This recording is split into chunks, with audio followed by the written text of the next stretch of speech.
பண்ண முடியும்? நாம பண்ற சில காரணத்தால் தான் மழையே வர மாட்டேது. நாம என்னக்கா பண்றோம்? வில்லு பாட்டு தானே பாட வந்துருமா? அது தப்பா? உனக்கு சொல்லி புரிய வைக்க முடியாது. பாடுறேன் கேளு. அத்தோரத்திலே அலமரம் வேலமரம் ரொட்டோரத்திலே வேப்பமரம் புளிய மரம் ரொம்ப இருக்கு. அத்தோரத்திலே அலமரம் வேலமரம் ரொட்டோரத்திலே வேப்பமரம் புளிய மரம் ரொம்ப இருக்கு. நல்ல மழை பெய்ய இந்த மரம் தான் காரணம். மரங்களை வெட்டி வெட்டி சாய்க்கிறோமே.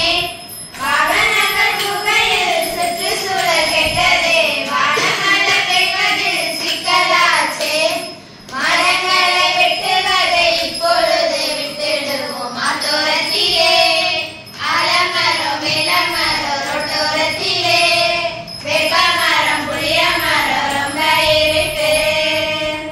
இப்ப புரிஞ்சுதா? மழை வராம என்ன காரணம்னு? ஆமா, புரிஞ்சுது புரிஞ்சுது புரிஞ்சுது. மரங்களை கணக்கு வழக்கில்லாத வெட்டுவதோ, ஆமா, வெட்டுவதும்.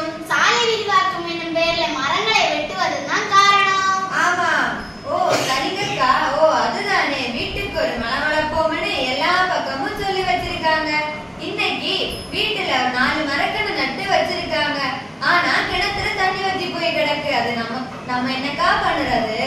ஆமா, என்ன கேளு. கிணத்துல தண்ணி வத்தி போனதுக்கு நாம தானே காரணம். நாம என்னக்கா செஞ்சோம்? நீ பண்ற தப்பு உனக்கே தெரியாதா? உலகமே அந்த தப்பு தானே செஞ்சுக்கிட்டு வராங்க. பாடினாலோ அத பைக்குள்ள போட்டு எடுத்து வரோம். 10 பைசா பொருள் வாங்கினாலோ அத பைக்குள்ள போட்டு எடுத்து வரோம்.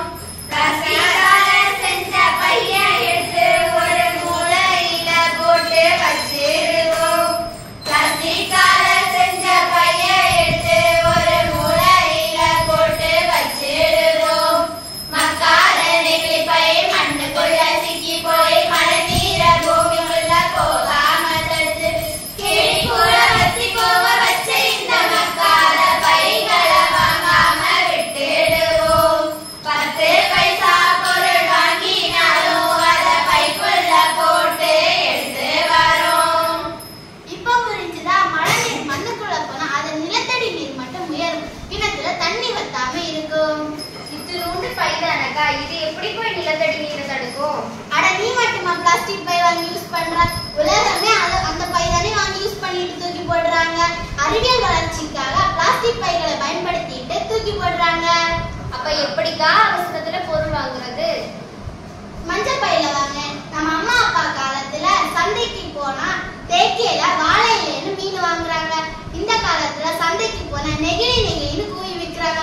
முன்னாடி சந்தைக்கு போனா மீனோன்னு கூவுவாங்க. இந்த காலத்துல சந்தைக்கு போனா நெகிழின்னு கூவாங்க. இதுக்கு பேர் தான் அறிவியல்